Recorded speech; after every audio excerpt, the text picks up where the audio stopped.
Competing cultists race against each other to summon their demons. Gain the unholy adversary's favor and thwart your competition by unleashing terrible hexes on them or by giving them a good old-fashioned Beelzebub beatdown. Welcome, folks. Today, the Hungry Gamer is doing a Kickstarter preview of Crazy Cultists, designed by Devenport and published by Rocket House Games. So Crazy Cultists is a 3 to 6 player take that card game. And before we jump into how to play and what I like and dislike about it, let's take a look inside the box and see what we have. Now, before we get too far in, I do need to note that this is a prototype version. It is almost the exact version that Kickstarter backers will get, but do keep in mind it is a prototype. So here we have our 6 pentagrams, which is how you track how you're doing in your score. We have a bunch of candle tokens. We have our rule sheet right here. Again, it is just a single page, front and back. And we have our deck of cards. And as you can see, decent quality cards here. Now, before I get started, I will go ahead and set up a game. We'll take a quick look at how this game is played. Okay, so here we have our game set up for 3 players. And just a quick rundown of what we have. We have each of our 3 players' spaces here. You are dealt 3 cards at the beginning of the game. And it's important to note that you can never have more than 3 cards in your hand when you move on to the next turn. We have our draw deck, and we'll have a discard pile right next to it. And we have our candle tokens here, which are how you track how well you're doing. The goal of the game is to be the first cultist to fill your pentagram with the candles. And the way that you light your candles is you have to gain the favor of the demon that you are summoning. And there are 3 types of favor cards that you can get. They will either have a 2 or a 3 on them or a 1. The other kinds of cards that you can get are called hijinks cards. And what these cards do is they either mess with another player and their stack of favor, or they give you some kind of bonus where you can modify the deck. And those cards look something like this here, which would take 2 favor cards off of an opponent's stack, and you'll see what that means in just a minute. Or -1 favor, or as I mentioned earlier, some cards that will affect the deck. This one here lets you look at the top 3 cards of the deck, draw 1, and put the other 2 back in any order. So let's jump in and just kind of play a round or 2 here so you get an idea of what's going on. I'm going to take these extra cards and just put them down here as a discard pile. So if I were to start, I look at my hand here, and I have a 2 favor, a 3 favor, and a 1 favor card. So I'm going to just jump in and jump out of the gate with 3 favor and put that down right there. That means I have 3 of the 10 favor I need to light my first candle. Then the end of my turn comes, and I draw a card, and I got a hijinks card, which will allow me to take 1 card off of an opponent's deck. That's the end of my turn. Then we go to the next player, who has a hijinks card, a polymorphization, which will make a player skip their turn, another hijinks card, and a basic favor card. And so we'll say this player will cast polymorphization on the opponent over here, which means they will skip their turn. Those cards go back, they draw another one, which is 2 favor for their turn. Comes to our next player. They have skipped their turn because they were polymorphized. Then it comes back to me, and then I get to play again. And I'm going to keep going and doing what I'm doing and put down 2 more favor. Now, it's important to note that when you put down your favor, you actually stack it like this. That's the first one I put down, that's the next one, the following will be on top of that. Then I draw my card, and you'll see I have another single favor. And you keep going around and around like so until one person gets to 10 favor. Now, just to show you how this works, I will say that the Fall from Grace hijinks card is going to be played on me here. So this card would be discarded. and I would have to take the last card that I played into my favor stack and discard it. And that would go there. And the other player would then draw another card, and we would move on. And so eventually someone will get a stack of 10 favor. And when you do, all 10 points gets discarded, and you take a candle, and you put it down, and you start again, trying to be the first one to get all 5, as I mentioned at the beginning of this video. However, the change is, the more candles you've lit, the closer you are to gaining the Dark One's favor that you're trying to summon, and the closer you are to actually summoning them. And so, each candle you have on your pentagram starts as 1 point. So right now, I would only need to get 9 favor in my stack in order to light my next candle. When I've got 2 candles lit, I only need to get 8 favor, and so on. So what this does is, as you play the game, it actually speeds up. And there are a couple of other rules that you need to pay attention to, one being that, as I said, you can never have more than 3 cards in your hand.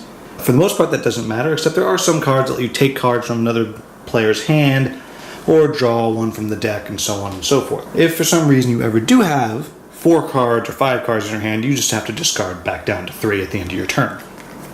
The other thing to note is, when you are playing hijinks cards on other players, there is a recourse to defend yourself. In the deck, there are various counter spells. Let's see if I can find one quickly. There we are. So you'll see there are counter spells. In counter spells, you can counter a counter, or counter a counter over counter, and so on and so forth. But the important thing to remember is, anytime someone plays a counter spell, all players then redraw back up to 3 cards. What this does is it ensures that the game continues moving at a decent clip. At the end of the day, I found that this game takes about 10-15 minutes to play through once you fully understand. Obviously, if you have a full 6 players, it'll take a little longer. This is just 3. But all in all, it is a quick, take that simple card game. Now, do I like this game? I actually really like this game. In general, I'm not a fan of take that kind of games, with one exception. And that is my all-time favorite game, the Red Dragon Inn. The reason I like Red Dragon Inn is because it does not take itself seriously. It's silly, it's goofy, it has good story behind it, there's characters that you can kind of play and get into, and they're all funny and comic. This game, while it does not have the same level of complexity as a Red Dragon Inn, it does have some of that same fun, as I showed you very briefly earlier with some of the cards that we have, like the polymorphization or the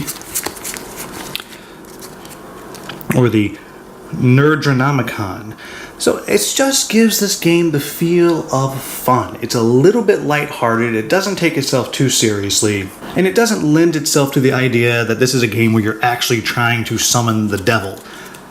I do know that some of the people I actually played this with, had that been the vibe of the game, they would not have wanted to play. However, as it turns out, we were able to start creating our own little storyline behind it. And each of us was attempting to summon our own crazy, wacky demon. One player was trying to summon an evil potato demon. We had a glitter demon. We had a meatloaf demon. Clearly, we had just all had dinner and were playing around. But it just kind of added a fun to the night and took away any kind of feeling of demons and witchcraft, which some people aren't a fan of. At the same time, you could go the other direction, and maybe if you are a big Cthulhu type person, you're trying to summon the old gods or whatever it may be. There's a lot of room to play and come up with stories. What do I like about this game? Overall, I like the components. These are nice quality cards. They're not fantastic, but they're nice. They're easy to read, and they tell you what they do on all of them. I actually really like these tokens. I think it's a neat looking candle. I would like to see maybe on the other side of the candle, it's just a candle that's not lit. Then you could simply start the game with your 5 candles on your pentagram, and as you light them, kind of flip them over, and that would even be a little more thematic for me. As you're earning the favor of whatever crazy demon you're summoning, the candles light themselves, which could be kind of fun, kind of cool. I think these pentagrams are fine. They're a little thin, but they certainly do what they need to do. I would like to see something on the other side. My thought would be maybe you have a bunch of different images of crazy cultists on there or something like that. Have some kind of small power for each cultist on there so they get a little bit of variance, but it's simply not necessary, and that might add complexity and length to the game. I love the speed of this game. As I mentioned before, we got through 2 games in about 25 minutes or so. It's easy to understand. There is enough variety in the hijinks cards to keep you guessing, but there's not so much in here that you have to stop and read every card constantly to figure out what's going on. It's just quick, easy, and simple. And I also think that it can't be discounted that we spent our game laughing a lot. It was just very quick, very simple. You're looking around the table, you're seeing what people have, and oh my gosh, I have to stop this person, but I don't want to let my other opponents off the hook. And it was just fun and a bit raucous. And in the same vein, even the rules lend themselves to this idea that you are crazy cultists that are looking to usher in a new era of darkness, because even the rules are a little bit evil and crazy. If you look here at is table talk allowed, it says not only is it allowed, it's highly encouraged. In fact, it says feel free to let the table know the contents of your careless fellow cultist hands or alert everyone to just how close somebody else is to winning. So it really kind of gives that vibe of, you ever looked at someone else's hand, feel free to tell everyone, oh, you know what, this is what they have in their hand, and this is what they have on the table, they're getting close, we better stop them. I think that's a fun bit of flavor. I think it's a fun way to play. The game also highly encourages players to come up with their own house rules. Find things that make it pop for them. If you want to be a little darker, a little creepier, then you could make rules that add that. If you want to be a little wackier like we were playing, then you can do that too.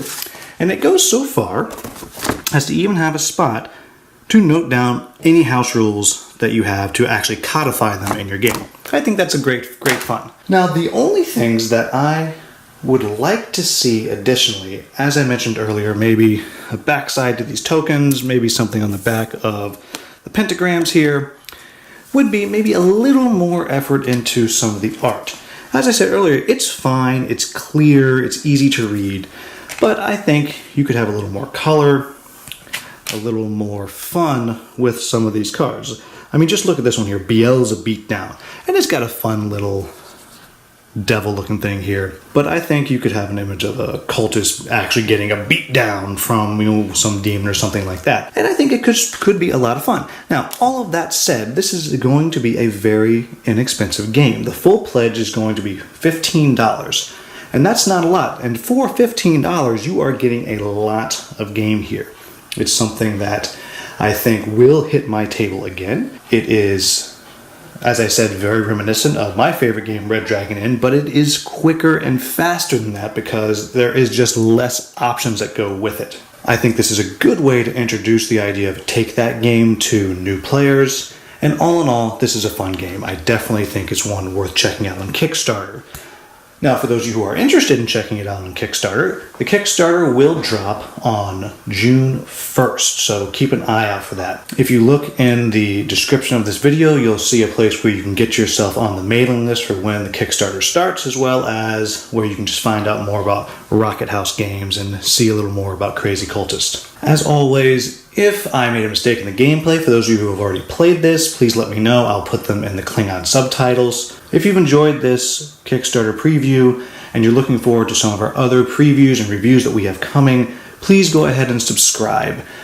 Not only will this alert you to when we have our videos coming up, but I do have a few games that I'm going to be doing a giveaway on in the coming weeks, and the only way that you'll be able to win is if you are subscribed. So please do that. Keep an eye out on our coming videos, and not only will you get to learn about some new exciting games, but you'll get a chance to win some of them. As always, thank you very much for watching, and have a wonderful, wonderful day.